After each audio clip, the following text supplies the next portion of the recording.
Good evening. Yes, I remember being at the first vigil when I was 15 years old. It was the first thing I'd ever been to like that. It was the first event I'd been to that had any semblance of politics to it. And I left that whole week being up here with the Newtown Action Alliance and the Junior Newtown Action Alliance and went home and dedicated the rest of my life to fighting for a world free of gun violence.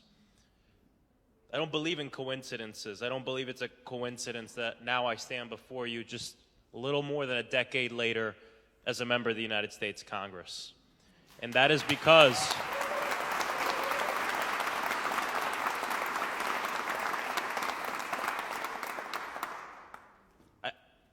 I always say, I am who I am because somebody loves me.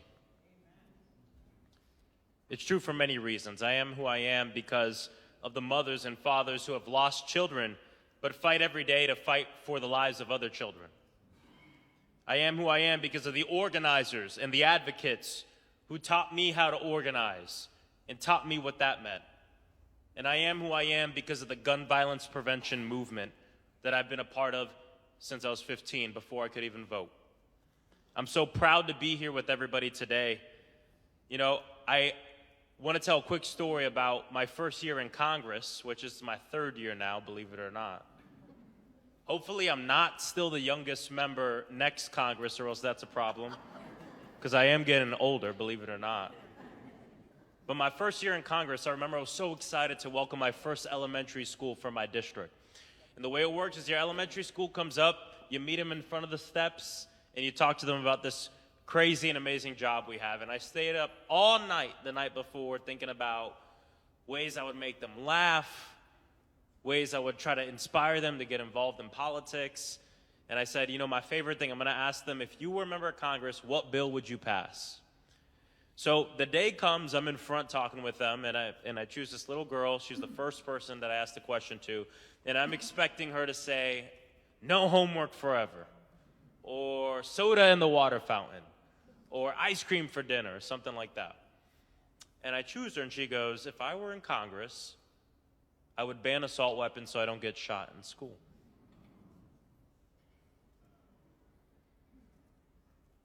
We say we're the greatest country on earth, the greatest nation on earth. Yet what's top of mind for so many of our children is being shot. And not just top of mind, but the leading cause of death for children and teens in this country. See, to many of the people I work with, patriotism is an aesthetic. It's a vibe. It's bald eagle, beer, and flag. But patriotism is about loving the people who live in the country that flag represents. And you are not a patriot if you don't spend every day fighting to save their lives. The patriots are in this room. Because the thing that's different between us and our opposition is, even though they're not fighting for us, we're fighting for their children. We're fighting for the lives of their families. We're fighting for the lives of their grandparents and of all communities in this country, whether they agree with us or not. That's why this fight is a moral fight. That's why this fight is so important. And I want to tell you, family, that our movement is the strongest it's ever been. I know it might not feel that way. I think someone's bracelet broke. I know it might not feel that way. But you have to know that our movement is stronger than the NRA. Our movement is stronger than the gun lobby. And I don't just say this to make us feel better. It's in the proof. Look at the last few years, passing the first piece of gun legislation at the federal level in 40 years, the Bipartisan Safer Communities Act. Look at the fact, when I got to Congress, Senator Chris Murphy and I introduced the Office of Gun Violence Prevention Act, and less than 6 months later, it was enacted through executive order, making the first office in the White House. And see, the leaders of that office, Greg Jackson, Rob Wilcox, something they'd always tell me is they were told for years and years in this movement, you'll never get what you want because the NRA works out of the West Wing. Well, we put our movement in the West Wing when we made that happen because of our strength.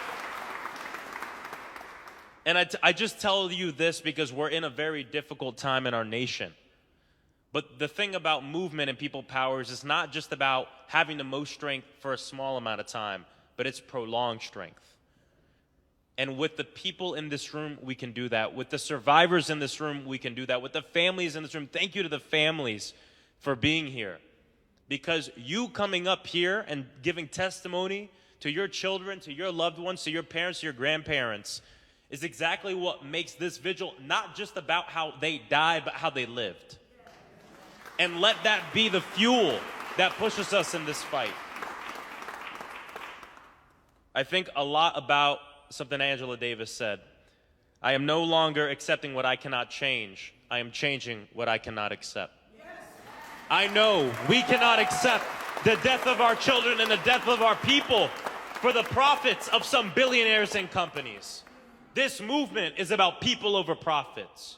And this movement is about seeing the world through the eyes of the most vulnerable and loving our people. That's why I know we will win. And we will continue this fight for every family, for every community. Para los familias de México, vamos a luchar para cada familia, para cada comunidad, acabar con la violencia armada en este país, and every single community. Thank you for being here. And without further ado, let me bring up my amazing colleague, Johanna Hayes. God bless you all. Thank you.